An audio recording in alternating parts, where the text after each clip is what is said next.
Hi, I'm Senator John McCain.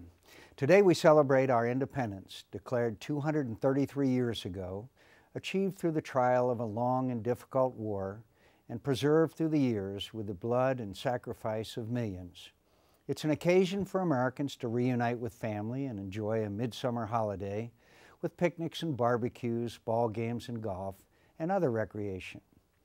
Our appreciation for what happened on a hot summer day in Philadelphia all these years ago is often limited to a fleeting, warm feeling about an ancient generation of Americans who, against great odds, stood up to a powerful oppressor and claimed their natural right to liberty. This is an accurate but incomplete understanding of the revolution begun that day. For written on that piece of yellowed parchment is not only the bold assertion that 13 former British colonies were and forever would remain free and independent states, but also the once radical idea that history has a right side and a wrong side, and that Americans stood and would always stand on the right side. The signers put their names and ransomed their lives to a universal, not just a national ideal, that all human beings everywhere, not just Americans, not just the mostly well-off, white men gathered in Philadelphia for the occasion, are created equal and endowed by their Creator with certain unalienable rights.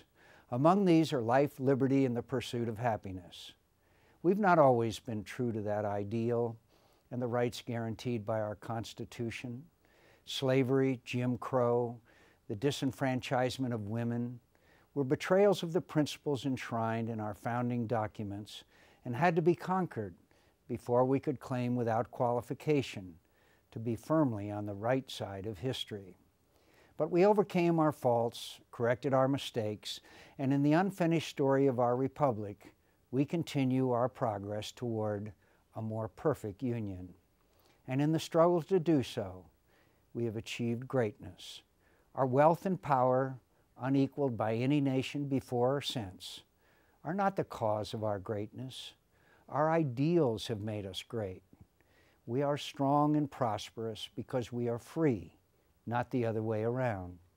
We have marched in fits and starts toward the right side of history and have ascended to a most exalted station in the affairs of mankind, leader of the free world. It's a great tribute to us, but also a great responsibility. We share a kinship of ideals with every man and woman on earth who struggles for their God-given rights. The world must never doubt where we stand in the liberation struggles of our time. We stand with those who risk the anger of tyrants and their lives for the proposition that just government is derived from the consent of the governed, that all people are entitled to equal justice under the law. Today, we stand with the millions of Iranians who brave batons, imprisonment, and gunfire to have their voices heard and their votes counted. They do not ask us to arm them or come to their assistance with anything other than public declarations of solidarity and public denunciations of the tyrants who oppress them. We have a moral obligation to do so. There are those among us who warned that a strong and unequivocal declaration of moral support for Iranians would be used by the cruel regime in power there to convince their subject people that the United States is behind the civil unrest they have attempted to hide from the world. But the regime will make that claim no matter what we say or do. Do they really believe Iranians don't know why they're protesting and who is oppressing them?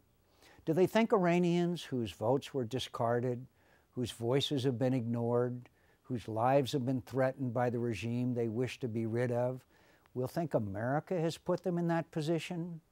That the CIA caused a brave and idealistic young woman to step out of her car to join their protest, only to be instantly murdered by the henchmen of the regime?